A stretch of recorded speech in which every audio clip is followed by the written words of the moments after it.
Hello friends, नमस्कार। स्वागत है आप सभी का मेरे इस यूट्यूब चैनल सीएनसी गुरु महेंद्र वर्मा में। और मैं महेंद्र वर्मा आज आपके लिए एक बहुत ही खास वीडियो लेके आया हूँ। ऐसे साथी जिन्होंने अभी तक मेरा यूट्यूब चैनल सब्सक्राइब नहीं किया है तो वो पहले मेरा यूट्यूब चैनल सब्सक्राइब कर ले। और ऐसे साथी जो मुझे अपने व्हाट्सएप ग्रुप के ऊपर फॉलो करना चाहते हैं तो वो मेरा जो व्हाट्सएप ग्रुप है सीएनसी गुरु महेंद्र वर्मा, उसमें भी आप लोग जुड़ सकते हैं। मैं व्हाट्सएप ग्रुप का जो लिंक है वो डिस्क्रिप्शन में मैं आप लोगों को दे दूंगा, तो आप मेरे साथ में व्हाट्सएप ग्रुप के भी ऊपर भी जुड़ सकते हैं। तो फ्रेंड्स, वीडियो को लास्ट तक देखिएगा और वीडियो अगर आपको पसंद आता है तो लाइक, शेयर और कमेंट करना न भूलिएगा। तो आज का हमारा वीडियो है, आज मैं आप लोगों को taper and chamfer manual calculation आपको करना मैं बताने वाला हूं कि टेपर और चैम्फर की जब मैनुअल कैलकुलेशन की बात आती है तो हम लोग मैनुअल कैलकुलेशन जो है वो किस प्रकार से कर सकते हैं। तो फ्रेंड्स, आइए सबसे पहले मैं आप लोगों को ड्राइंग के बारे में समझा देता हूं कि ड्राइंग हमारी किस प्रकार से है। तो फ्रेंड्स, मेरे पास में एक इस प्रकार की आप लोगों को ड्राइंग दिखाई दे रही है जिसमें टेपर भी लग रहा है और चैम्फर भी लग रहा है। और टेपर और चैम्फर दोनों ही एक ही कैटेगरी के होते हैं। तो सबसे पहला मैं आपको जॉब के बारे में बता रहा हूँ कि जॉब का जो बड़ा डाया है वो हमारा 70 mm का है। उसके बाद का जो डाया है वो मेरा 60 mm का है और उसके बाद 50 mm। और यहाँ का जो डाया है वो मुझे दिया नहीं गया है और मैं इस डाया को फाइंड करूँगा with the help of formulas and manual calculation. और यहाँ पर आगे का जो डाया है वो मेरे को 15 mm का दे रखा है। जो डाया मैं यहाँ पर जो फाइंड करूँगा उसकी जो लेंथ है वो मेरी 30 mm की रहेगी और यहाँ से लेकर के यहाँ तक जो लेंथ है वो मेरी 35 mm है। और उसके बाद में ये एक जो टेपर लगा है यहाँ पे, इस टेपर की मेरे को लेंथ पता नहीं है तो मेरे को कैलकुलेशन के माध्यम से इसको फाइंड करना पड़ेगा। और उसके बाद में यहाँ से लेकर के यहाँ तक की जो लेंथ है वो मेरे को 25 mm दी गई है। और फ्रेंड्स, यहाँ पर भी आपको जो है वो जो लेंथ है टेपर की वो नहीं दी गई। तो फ्रेंड्स, इस वीडियो के अंदर एक खास चीज़ है, आज मैं आपको जो चैम्फर लगता है वो अनुपात में चैम्फर किस प्रकार से लगाया जाता है, अनुपात के अंदर जो चैम्फर किस प्रकार से लगेगा, उसके अंदर किस प्रकार की जो कैलकुलेशन होती है वो मैं आपको बताऊंगा। कि कई बार क्या होता है कि ड्राइंग के अंदर ज़्यादातर जो टेपर या चैम्फर दिया जाता है उसके अंदर डिग्री दी जाती है और उसके बाद में आपको जो है उसके आधार की लेंथ दी जाती है। तो यहाँ पर क्या है, आपको अनुपात में चैम्फर दिया गया है, अनुपात में चैम्फर दिया गया है। अनुपात में चैम्फर देने के बाद में आपको इसका आधार ज्ञात करना है। तो आधार ज्ञात करने के लिए जब आपको चैम्फर दे रखा हो अनुपात के अंदर तो किस प्रकार का फॉर्मूला लगेगा वो आपको बताऊंगा मैं यहाँ पे। तो फ्रेंड्स, वीडियो को लास्ट तक देखते रहना। तो सबसे पहले मैं आपको बताना चाहता हूँ कि ये जो मेरी ड्राइंग है इसका मैं प्रोग्राम जो है वो मैं आसानी से बना सकता हूँ। और सबसे पहले मैं आपको इसके कोऑर्डिनेट्स के बारे में बताऊँगा कि इसके अंदर टोटल कितने कोऑर्डिनेट्स के अंदर ये जो मेरा प्रोग्राम है ये जो है वो बन सकता है। तो फ्रेंड्स, सबसे पहले प्रोग्राम तो कोई भी बना सकता है आराम से, लेकिन कैलकुलेशन को समझना बहुत ज़रूरी होता है। प्रोग्राम तो आप G71 में भी बना सकते हो, G73 में भी बना सकते हो, या इसका जो मैनुअल कट है वो भी आप लगा करके आराम से इसको बना सकते हो। लेकिन इसकी जो कैलकुलेशन है वो समझना बहुत ही ज़रूरी है। अगर आपको कैलकुलेशन समझ में आ गई तो आपके लिए CNC मशीन की प्रोग्रामिंग करना कोई भी जो है वो मुश्किल काम नहीं है। तो सबसे पहले इसके जो है वो चैम्फर ज्ञात करते हैं। सबसे पहले आपका जो कोऑर्डिनेट्स है वो आपका रहेगा यहाँ पर 1 नंबर कोऑर्डिनेट्स, और यहाँ पर रहेगा आपका 2 नंबर कोऑर्डिनेट, यहाँ पर रहेगा आपका 3 नंबर कोऑर्डिनेट, यहाँ पर रहेगा आपका 4 नंबर कोऑर्डिनेट, यहाँ पर रहेगा 5 नंबर कोऑर्डिनेट, ये 6 नंबर कोऑर्डिनेट, यहाँ 7 नंबर कोऑर्डिनेट, यहाँ 8 नंबर कोऑर्डिनेट और यहाँ पर रहेगा आपका 9 नंबर कोऑर्डिनेट। तो टोटल इस जॉब को बनाने के लिए मेरे को जो है वो 9 कोऑर्डिनेट जो है वो निकालने पड़ेंगे। इसके 9 कोऑर्डिनेट जो है वो बनेंगे। तो सबसे पहला जो कोऑर्डिनेट है मैं वहाँ की बात करूँगा। सबसे पहला जो कोऑर्डिनेट है यहाँ पर ये जो मैं कोऑर्डिनेट्स बनाता रहूँगा, टेबल मैं यहाँ पे बना लेता हूँ। पहला जो कोऑर्डिनेट है 1 नंबर कोऑर्डिनेट। 1 नंबर कोऑर्डिनेट पे जब हम लोग शुरुआत करेंगे तो यहाँ पर हमारी x की वैल्यू जो है वो कितनी होगी, x की वैल्यू यहाँ पर दी गई है 15 mm। तो डाया सामने का जो डाया है वो आपका 15 mm का है, तो डाया आपको दे रखा है तो कोई प्रॉब्लम नहीं है। यहाँ पे x की वैल्यू कितनी हो जाएगी 15.0, मतलब 15 mm आपको लगाना है। उसके बाद में आपकी z की वैल्यू कितनी रहेगी, शुरुआत आप 1 नंबर कोऑर्डिनेट से कर रहे हैं, 15 mm के डाया से बिल्कुल शुरुआत कर रहे हैं, तो आपका कोऑर्डिनेट की वैल्यू जो 1 नंबर कोऑर्डिनेट पे z की वैल्यू जो है वो आपकी 0 रहेगी, z 0। अब बात करते हैं आगे कोऑर्डिनेट नंबर 2। कोऑर्डिनेट नंबर 2 पर जो आपका डाया आपको दे नहीं रखा है कि कोऑर्डिनेट नंबर 2 पर जब आप पहुंचेंगे तो डाया आपको जो है वो नहीं दिया गया है। डाया आपको निकालना है, तो डाया आप कैसे निकालेंगे, आपके पास में क्या फार्मूला है? मतलब डाया निकालने का मतलब ये है कि आपको ये जो परपेंडिकुलर है दोनों साइड का, ये आपको ज्ञात करना है। जो भी परपेंडिकुलर आएगा उसको आप इस डाया के अंदर जोड़ेंगे तो ये वाला डाया जो है आपका निकल आएगा। आप परपेंडिकुलर कैसे ज्ञात करेंगे? परपेंडिकुलर ज्ञात करने के लिए एक फार्मूला होता है, जैसे आप ट्रिग्नोमेट्री में लाल बटा कक्का के जो भी सिस्टम है ट्रिग्नोमेट्री में पढ़ते आए होंगे, मैं आपको बता देता हूँ। सबसे पहले यहाँ पे मैं लिखता हूँ लाल बटा कक्का। तो लाल बटा कक्का जो है वो क्या है? सबसे पहले एल का मतलब हुआ लंब बटा कर्ण, किस में होता है आपका? साइन थीटा के अंदर होता है। और आधार बटा कर्ण होता है आपका कोस थीटा के अंदर। उसके बाद में लंब बटा आधार किस में होता है? आपका टेन थीटा के अंदर। तो फ्रेंड्स आपको देखिए इस ड्राइंग के अंदर जैसे मान लो एक क्या बन रहा है, एक त्रिभुज बन रहा है, ये वाला जो त्रिभुज बन रहा है, इसके अंदर आपको फाइंड क्या करना है? आपको आधार दे रखा है, ओके, और आपको डिग्री दे रखी है। डिग्री कितने की है आपकी? 35 डिग्री का जो है वो आपका टेपर लग रहा है यहाँ से। तो यहाँ पर जो है आपको लंब फाइंड करना है। तो लंब फाइंड करने के लिए आपका जो है वो क्या लगेगा? इसमें आपका लगेगा टेन थीटा। टेन थीटा क्या होता है आपका? लंब बटा आधार। तो आधार आपको दे रखा हो और लंब ज्ञात करना हो तो आपका लगेगा टेन थीटा। और अगर आपको डिग्री दे रखी है तो यहाँ पे tan theta is equal to क्या होगा? Tan theta equal to P upon B, मतलब P upon B, perpendicular divided by base. तो आपका लंब हो गया, परपेंडिकुलर ही हो गया, P हो गया, और बेस हो गया आपका नीचे का जो आधार है। तो इसको मैं फाइंड करूंगा। तो यहाँ पर जो डिग्री लग रही है वो मेरी 35 डिग्री है। तो 35 degree equal to P। Perpendicular मुझे ज्ञात करना है, परपेंडिकुलर मेरे पास में नहीं है और बेस मेरे पास में है 5 का। तो मेरा जो परपेंडिकुलर है वो कितना आएगा? तो परपेंडिकुलर ज्ञात करने के लिए मेरे को 1035 की जो है वो वैल्यू पता होना चाहिए। तो मैं कैलकुलेटर का सहारा ले सकता हूँ, साइंटिफिक कैलकुलेटर का। तो 1035 की जो वैल्यू है वो मैं यहाँ पे निकालूंगा। तो 10 मैंने निकाला है 0.70। तो यहाँ पे 0.70 मैंने जो है वो वैल्यू निकाली है 1035 की। और यहाँ पे परपेंडिकुलर आपको ज्ञात करना है, P अपॉन बी आपका कितना है? 5। तो P इक्वल टू आपका कितना हो जाएगा? ये आपका क्रॉस मल्टीप्लाई हो गया, तो आपका P इक्वल टू 0.70 इंटू 5 हो जाएगा।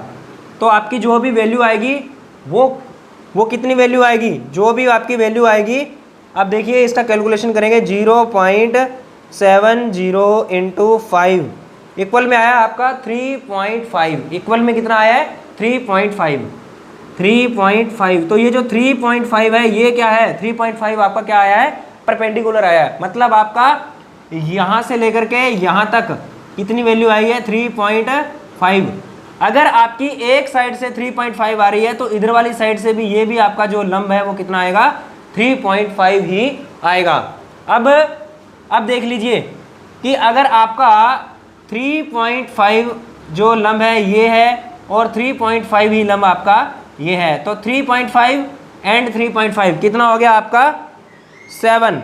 3.5 एंड 3.5 कितना हो गया? 7। तो दोनों साइड के लंब को क्या करेंगे? जोड़ करके जो आपका डाया है इसके अंदर हम इसको क्या करेंगे? वैल्यू को जोड़ देंगे। तो आपका 15 प्लस 7 कितना हो गया? 15 प्लस 7 आपका हो गया ये 22। तो आपका ये वाला जो डाया है वो आपका कितने mm का रहेगा? 22 mm का आएगा। तो फ्रेंड्स बहुत ही सिंपल कैलकुलेशन है, आराम से आप इसको फाइंड कर सकते हैं।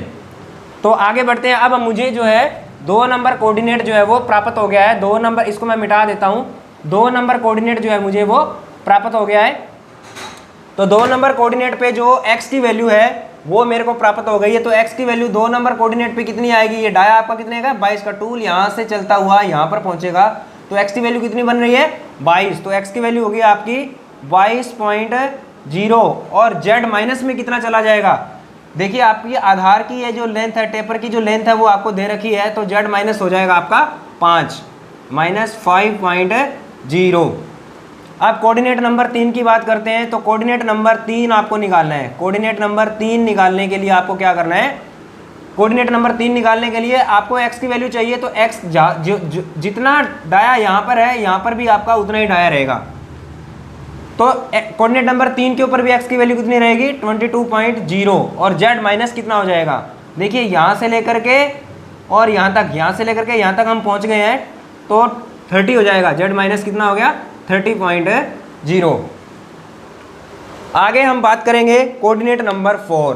कोऑर्डिनेट नंबर 4 हमें पता नहीं है, x की वैल्यू पता नहीं है, बट z की वैल्यू मेरे को पता है।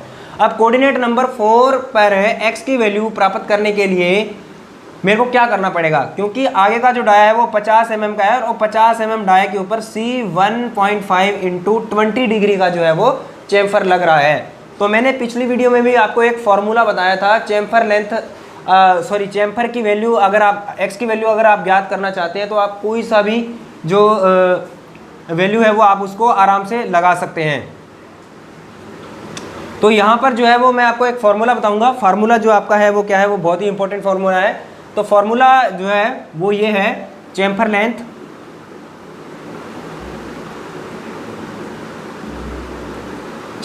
Into 2 into tan theta.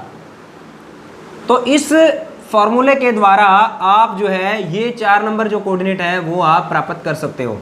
इसकी कंडीशन, किस कंडीशन में यह फॉर्मूला लेगा, जब आपको यहाँ का जो जिस डाया के ऊपर आपको चेम्फर लगाना है वो डाया पता हो, और आपको चेम्फर की लेंथ दी गई हो, और थीटा की आपको जो है वो डिग्री दी गई हो, तो आपको जो है वो ये वाला फार्मूला लगाना है। इसके द्वारा आप जो है कोई सा भी जो डिग्री का जो चेम्फर है वो आप निकाल सकते हो आराम से। तो यहाँ पर मैं जो है वो फार्मूला लगाऊंगा C1.5, चेम्फर लेंथ कितनी है हमारी 1.5, तो 1.5 इंटू 2 इंटू मेरे को क्या करना है 10-20 का मान जो है वो मेरे को निकालना है। तो 10-20 का मान कितना है 20-10, तो यहाँ पर है 0.36, तो 0.36 जो है वो मेरा 20 का जो है वो मान मुझे जो है वो प्राप्त हो गया है।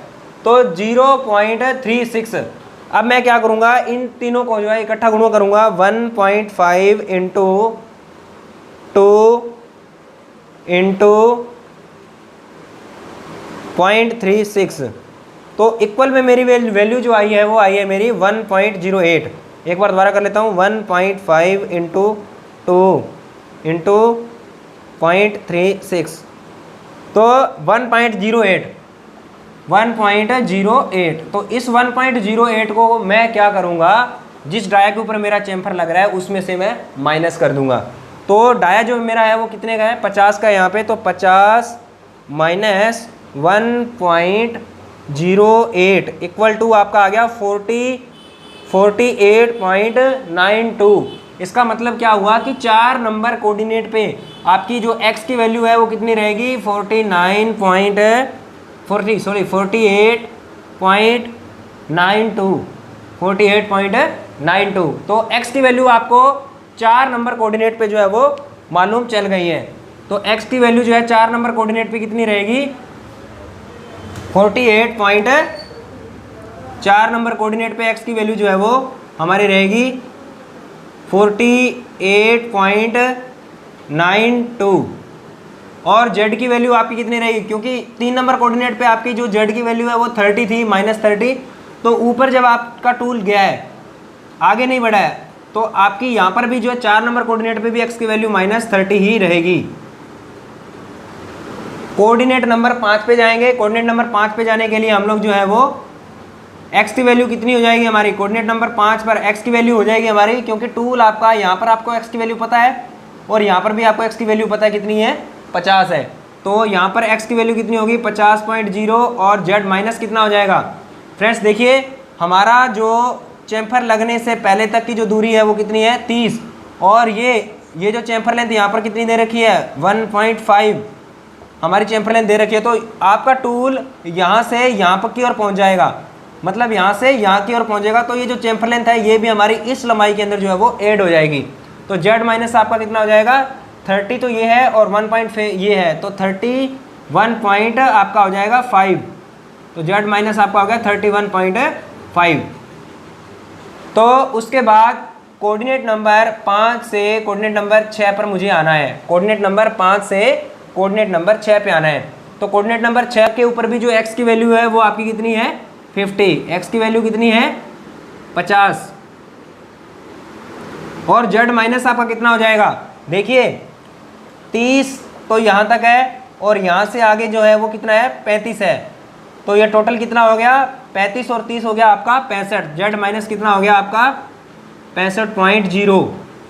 तो आपको जो कोऑर्डिनेट है वो पता चल गया है, 6 नंबर कोऑर्डिनेट तक हम लोग पहुँच गए हैं।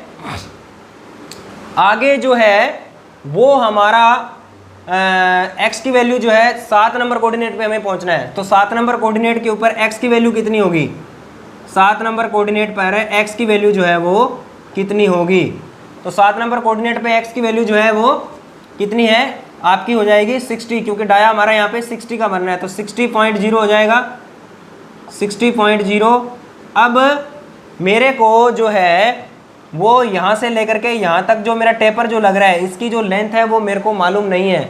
तो टेपर की लेंथ निकालने के लिए आपको वापस जो है वो जो आपका टेन थीटा का सहारा लेना पड़ेगा। फॉर्मूला जो है आपका वो सहारा लेना पड़ेगा। Tan theta is equal to आपका होता है लंब बटा आधार। तो यहाँ पर जो है वो लंब तो मुझे पता मैं कर लूँगा, क्योंकि इस प्रकार का जो है वो त्रिभुज बन रहा है। इस प्रकार से देखिए ये आपके पास में इस प्रकार से एक त्रिभुज बन रहा है, इसका ये आपको लंब ज्ञात करना है। अब आपका देखिए ये जो बड़ा डाया है, बड़ा डाया कितना है 60 का, छोटा डाया कितना है 50 का। तो बड़ा डाया माइनस छोटा डाया करेंगे, बड़ा डाया माइनस छोटा डाया डिवाइडेड बाय 2 कर देंगे। तो बड़ा डाया कितना आपका 60 माइनस कितना हो गया 50, कितना हुआ 10 का गैप आया, डिवाइडेड बाय क्या कर देंगे 2। डिवाइडेड बाय जब हम लोग 2 कर देंगे तो परपेंडिकुलर तो मेरे को पता लग जाएगा कि कितना आएगा, डिवाइडेड बाय 2 करेंगे तो 5 आ गया। परपेंडिकुलर इसका कितना रहेगा, यहाँ से लेकर के यहाँ तक कितना रहेगा 5 रहेगा, इधर भी 5 और इधर भी 5। लेकिन मुझे अभी बेस पता नहीं चला है। जब परपेंडिकुलर आपको पता लग जाएगा तो बेस जो है वो आप आराम से जो है वो निकाल सकते हो। बेस निकालने के लिए आपको क्या करना है, फार्मूला आपको लगाना है tan theta equal to perpendicular divided by base. Tan कितने का मान निकालना आपको 40 डिग्री का, इक्वल टू परपेंडिकुलर आपके पास में कितना है 5, और बेस कितना है आपके पास में, बेस आपके पास में नहीं है। तो 10 40 का आपको मान निकाल लेना है। 10 40 का मान कितना हो जाएगा 40 10, ये होता है आपका 0.83 इक्वल टू 5। तो b बराबर आपका आ जाएगा, ये इसके नीचे चला जाएगा 5 बटा 0.83, तो 0.83 हो जाएगा। तो इसको हम लोग जो है वो भाग दे देंगे 5 को, 5 डिवाइडेड बाय 0.83 इक्वल में आपका आया 6.02। तो आपकी ये जो लंबाई है ये कितनी हो जाएगी, ये आपकी लंबाई हो जाएगी 6.02 mm जो आपकी है ये लंबाई आ जाएगी। तो आपको z की वैल्यू जो है वो प्राप्त हो गई है। तो यहाँ पर हम लोग अब हमारी जो z की वैल्यू है वो कितनी हो जाएगी, आपको आधार मिल गया है 6.02 का, तो z माइनस कितना पहुँच जाएगा। देखिए यहाँ से लेकर के यहाँ तक 30 है, यहाँ से लेकर के यहाँ तक टोटल कितना हो गया 35 और 30 65 हो गया, z माइनस 65 हो गया, और यहाँ से लेकर के यहाँ तक ये वैल्यू जो है वो इसके अंदर जुड़ जाएगी। तो आपका टोटल वैल्यू जो है वो कितनी हो जाएगी 65 प्लस आपका हो जाएगा 6.02।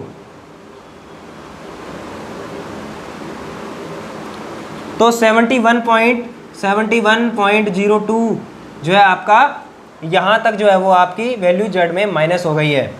अब कोऑर्डिनेट नंबर 7 से कोऑर्डिनेट नंबर 8 पे जाना है। तो कोऑर्डिनेट नंबर 8 पर जो है x की वैल्यू कितनी है, x की वैल्यू आपकी बन रही है 60 mm। तो कोऑर्डिनेट नंबर 8 पर जाएंगे तो x की वैल्यू 60.0 हो जाएगी, और z माइनस कितना हो जाएगा, z माइनस आपका हो जाएगा यहाँ तक तो था हमारा 71.02 और 25 इसके अंदर ये फिर जुड़ गया, तो आपका हो जाएगा प्लस में 25 हो गया आपका 96.02। तो 96.02 जो है वो आपका यहाँ तक हो गया है। आगे का जो x की वैल्यू है वो तो हमें पता है, लेकिन उसका जो आधार है वो हमें पता नहीं है।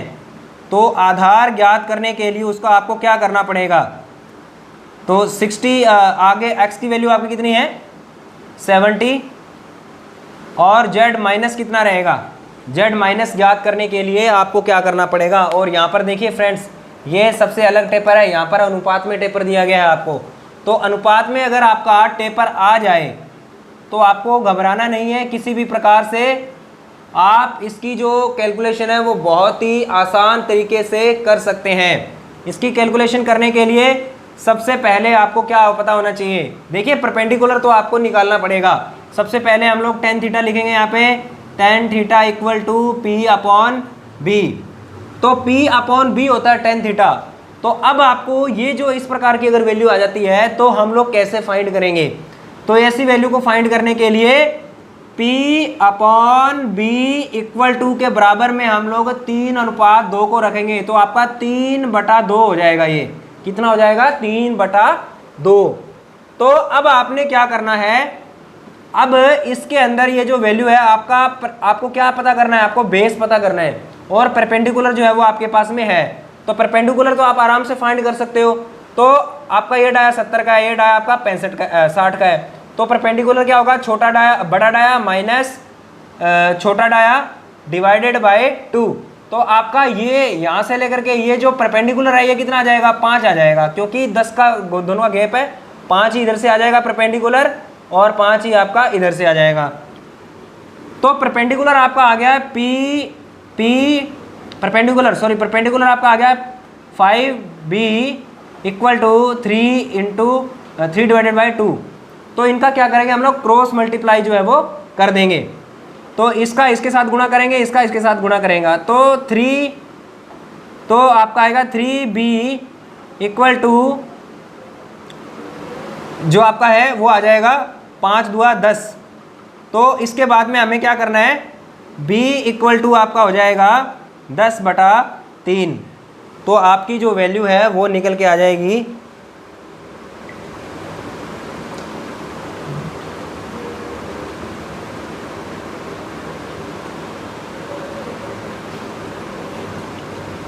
3.33। आपका जो वैल्यू निकल के आ रही है वो कितनी आएगी 3.33। तो यहाँ पर ये वैल्यू जो है वो 3.33 आ जाएगी आपकी। बहुत ही सिंपल है, ये आपको समझ में आ गया होगा। P अपॉन B इक्वल में आपको रखना है, किसको, अनुपात को। 3/2 हो जाएगा इधर रखेंगे तो, और इनको क्रॉस मल्टीप्लाई करेंगे, 5 दूआ 10 हो गया यहाँ पे आपका, और 3b तो b इक्वल टू 10/3 मतलब 3.33। तो ये आधार की वैल्यू जो है वो आपकी कितनी हो जाएगी, ये वैल्यू हो जाएगी 3.33। जब आप 8 नंबर कोऑर्डिनेट से 9 नंबर कोऑर्डिनेट पे जाएंगे तो x की वैल्यू तो आपको मिल गई, आपका x तो है वो आपका 70 हो जाएगा, लेकिन z माइनस में कितना हो जाएगा 9 नंबर पे। तो आपका ये जो 3.33 है ये आपका सारी वैल्यू जो है वो जुड़ जाएगी। तो आपका 8वें नंबर कोऑर्डिनेट पे 96.02 था, तो 9वें नंबर कोऑर्डिनेट पे z की वैल्यू जो हो जाएगी वो कितनी हो जाएगी आपकी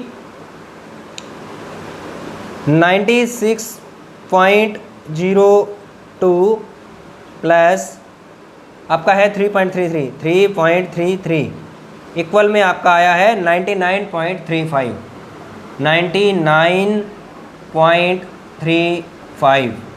तो फ्रेंड्स यहाँ पर जो मेरे कैलकुलेशन मैंने जो करनी थी वो मैंने यहाँ पे पूरी कंप्लीट करके इसके जो है कोऑर्डिनेट्स मैंने निकाल दिए हैं।